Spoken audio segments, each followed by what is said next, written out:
My ideas have still value, and my ideas are still coming from that place that is also esoteric and also the philosopher, etc. So I started slowly returning back to my center, but it is a long journey and I'm still not completely there.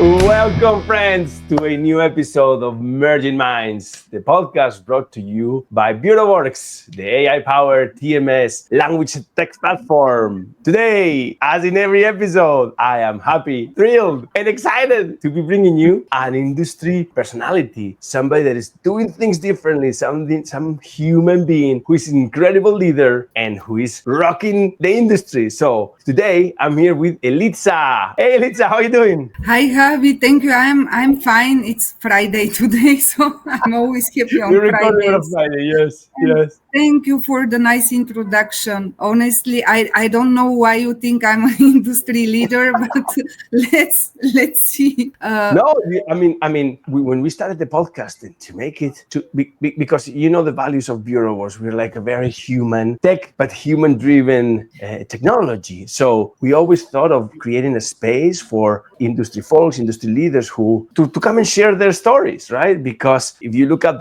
most of the podcasts are about the heralds of the future, like how the industry will look in 10 years, and nobody knows anything. So the only true thing is the human being behind that, right? So that's why we do this. Okay, thank you. Yeah, this makes sense now, more sense now. And honestly, this is exactly the way I met BureauWorks also, like this human, the humans, it's really such a great interaction so far. It's so real humans, from human to human. So for those who don't know Elitza, who is Elitza? Can you introduce yourself? Well, this is a great question, Javi. I would be happy if I knew this. You know, I always have in mind a book from a German philosopher who lives nowadays, not the old one. I'm not talking about Kant or someone. This guy has a book. The name is in German. I'll try to translate it quickly into English. Is like, who am I? And if yes, how many? So if I get this question asked, I typically feel like,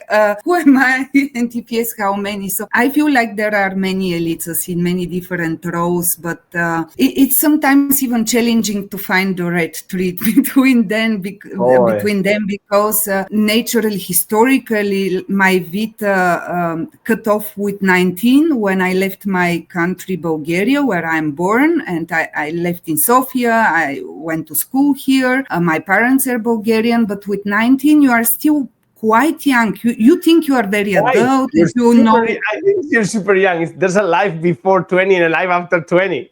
Exactly, but when you are 19, you have such a, like, you believe so strongly, at least it was with me like this. I believed so strongly in my vision of the world, in my ideas, in my power, I can really, like, the world is mine. This was my feeling back then.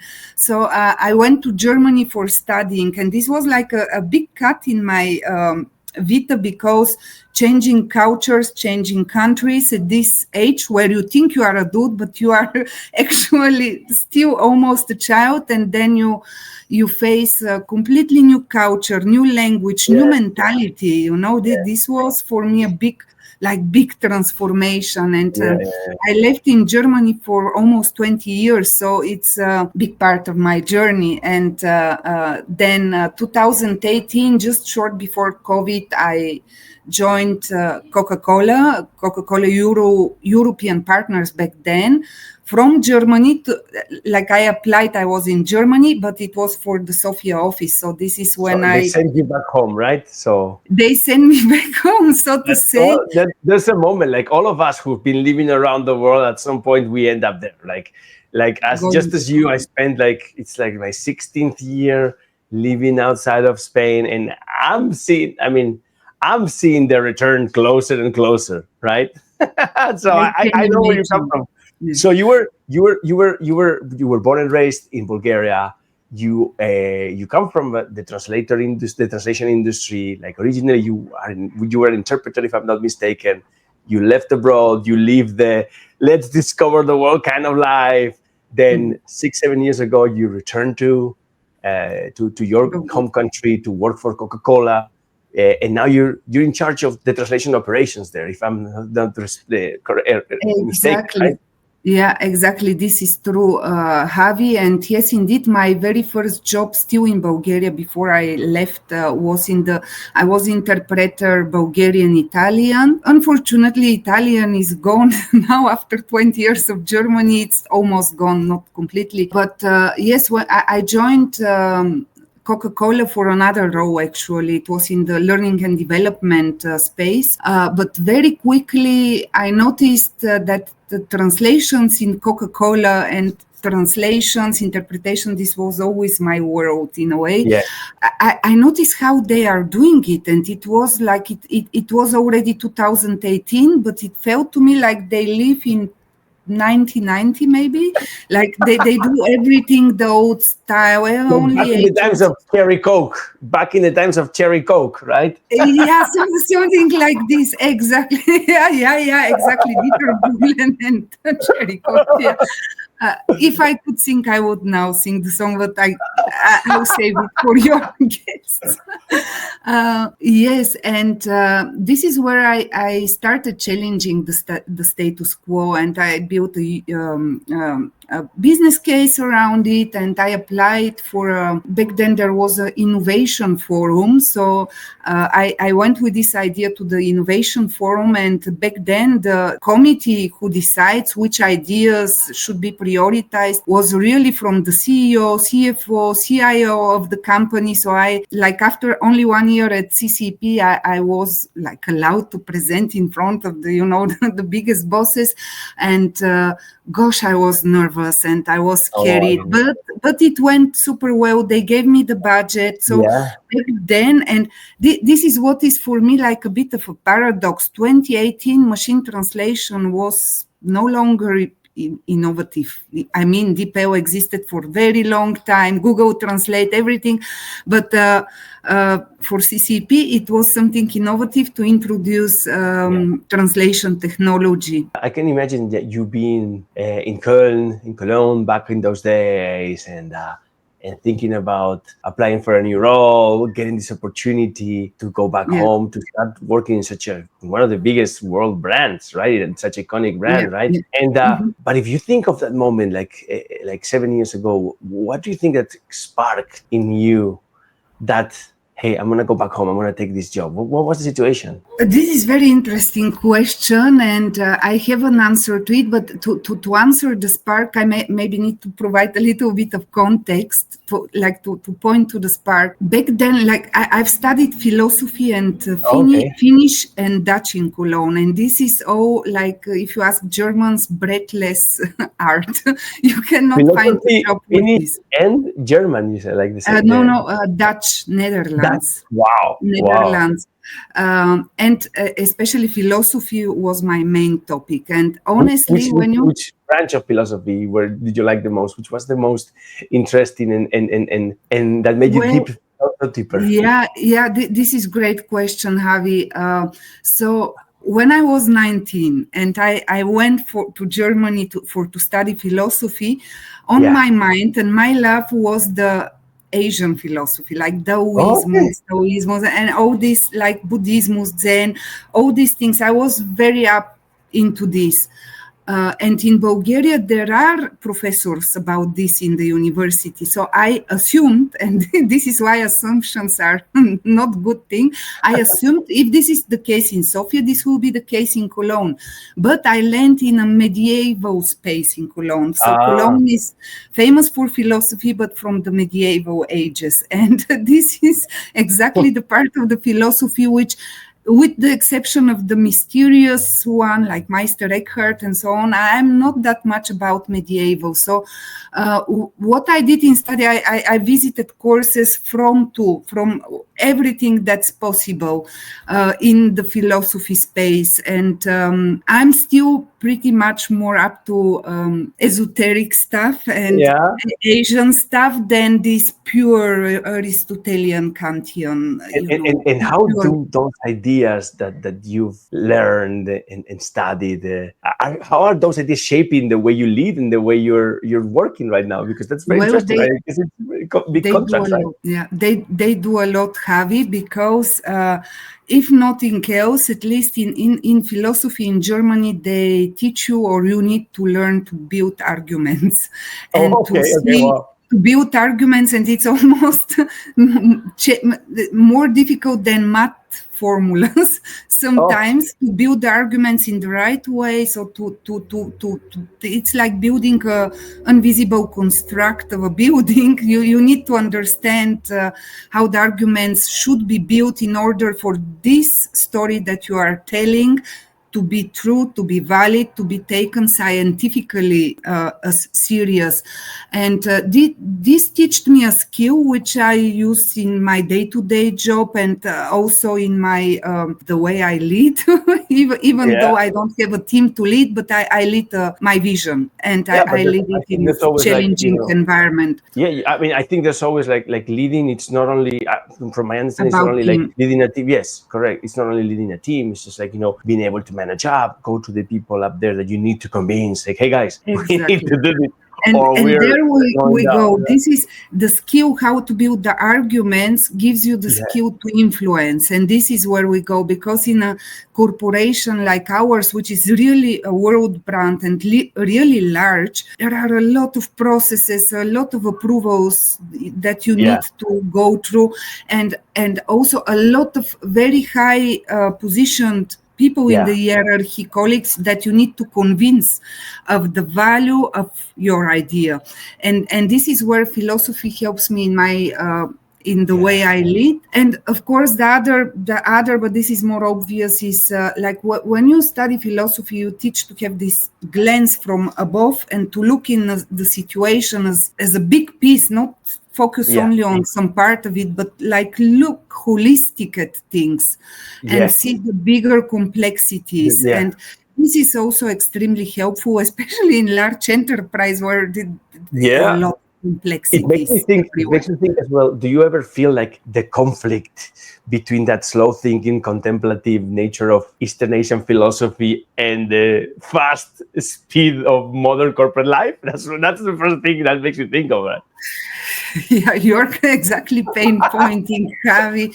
This is, I must say, every week, at least one time, I came into this situation where I'm like, I promised myself I will be more present, and I will be more like centered in myself and not acting on everything, but trying maybe just with the flow of my thoughts and with this strong presence and energy, like maybe that I have to influence things without always acting. And I always end up here and there seeing me overacting and not being that present. And it's typically when things start go not wrong, but not as I wish they would go, is that I stop myself and notice, okay, this was less presence of Elitza, it was more just acting, because how the day-to-day is in a corporation. And this do you think this background in philosophy and of course in international life that you've lived, because after all you've left your country for 20 years, right? I will ask you, what does this background that you've created between philosophy, travel, and all this experience, how does it help you better understand and connect with the culturally diverse teams as the ones in Coca-Cola? That's a difficult question, but it's gonna be asked.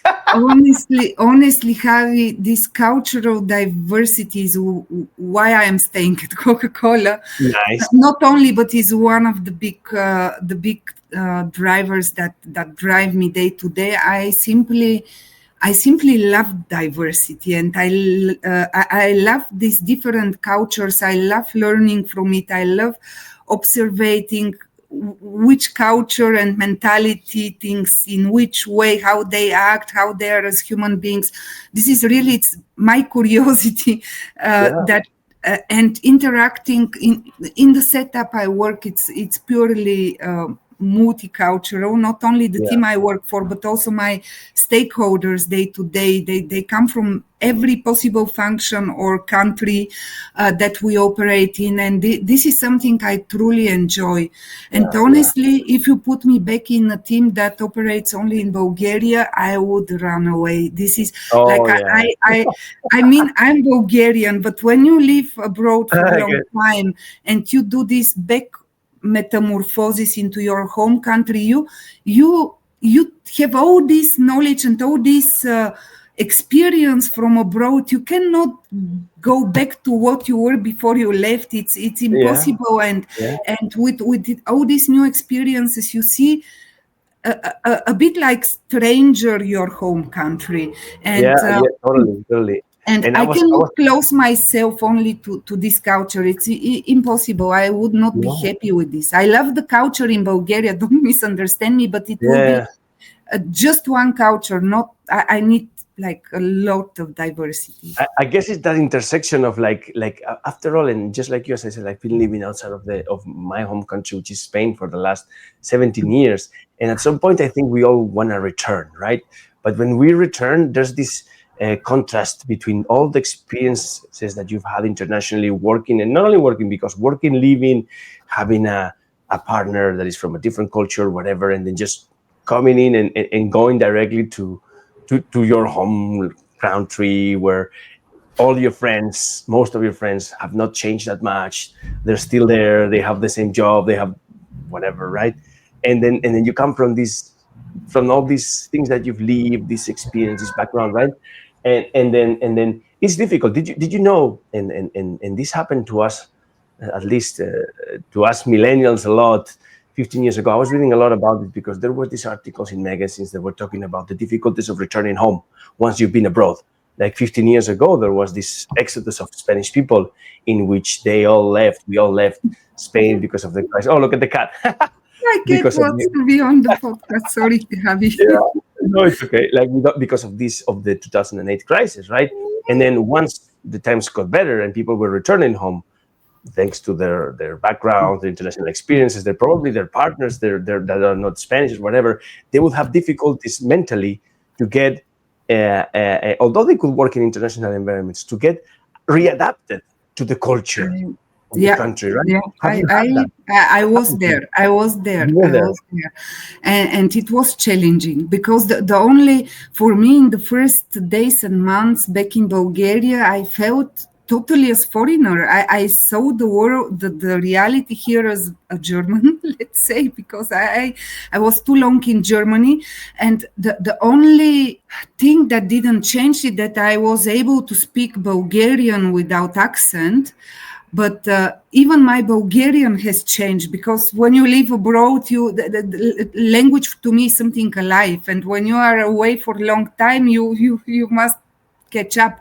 So my language even was not that up to date, even though without accent. So people clearly knew I'm Bulgarian, but they couldn't position me where you are actually from. Even the way I spoke was not anymore like the way people in Sofia speak where I am from. It was like, it was super weird to me, and especially when you are back, you need to do a lot of administration stuff to be back.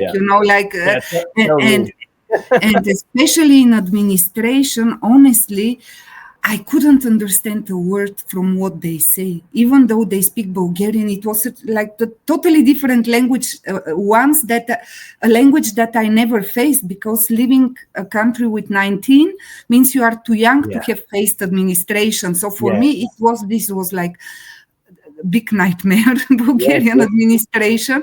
But I guess dealing with administration is always a pain in every country. I think in every country is exactly. But especially if you return, I can get it. I get it. It's not only this; it's really the mentality. For me, very very crucial and essential is always freedom. I am simply up to freedom, and in many aspects, let's say in Germany there was freedom in the society, in the beliefs of the society, freedom is very high. Bulgaria, coming from different historical background, with the communismos, with other past events. Freedom is not that lived like I got used in Germany, for example, and I'm sure abroad the entire Western world, freedom is like something very important.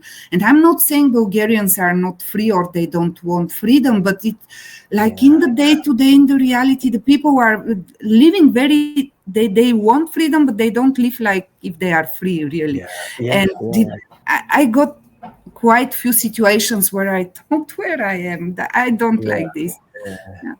And wow, that background is like, I'm sure what you're saying right now is resonating with a lot of the friends listening to this interview, because I think I always mention this in every episode, but one of the most beautiful things of the localization industry and why it keeps us close is because we're somebody from here, somebody that is living abroad or has returned home, or somebody with an international background that is working for a company from somewhere else, right? And that makes us unique, and that makes the beauty of this industry always shine, right? And then I can imagine like with all this background you brought, and then return home, and after all this experience and studying philosophy.